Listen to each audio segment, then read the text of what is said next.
সত্যি কি আমাদের জীবনে অভাব এসছে তাই আমরা এরকম ভাবে খাওয়া দাওয়া করছি? জীবনেও তো এরকম ভাবে সত্যি খাওয়া দাওয়া কখনোই করিনি।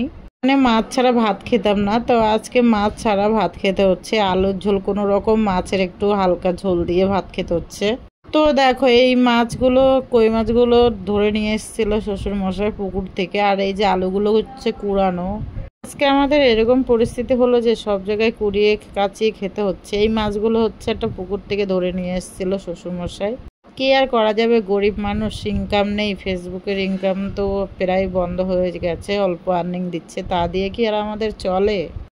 ভালো মন্দ অবশ্যই খেতাম আগে, তো এখন তো আর ভালো মন্দ হচ্ছে না, কারণ হচ্ছে এমন পরিস্থিতিতে পড়তে হবে কখনোই ভাবিনি।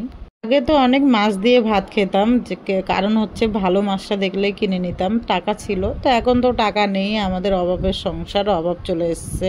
জানি না পরিস্থিতি কোথায় গিয়ে দাঁড়াবে আর কোথায় কি হবে, কেমন ভাবে সংসার চালাবো এটা মাথায় আসছে না যে কিভাবে কি করব।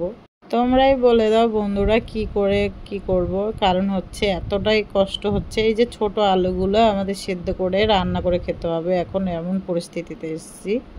কি আর করব, পড়া কবল যেখানেই যাই সেখানেই আর কি, সেখানেই আর কোনো কিছু ভাগ্য আর ফেরে না, আমাদের ভাগ্যতে কিছুই হবে না।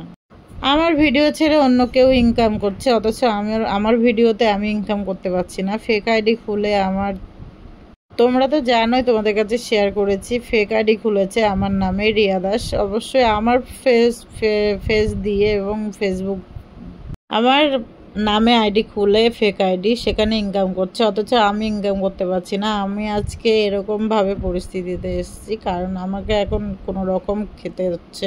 কটা জ্যান্ত মাছ দিয়ে যে ছোট আলু রান্না করে নিলাম, কি আর খাবো বলো, কি দিয়ে ভাত খাবো? তোমাদের ভালো লাগলে লাইক কমেন্ট করে দিয়ে শেয়ার করে দিও। ওকে, বাই বাই, পরের ভিডিও দেখা হবে।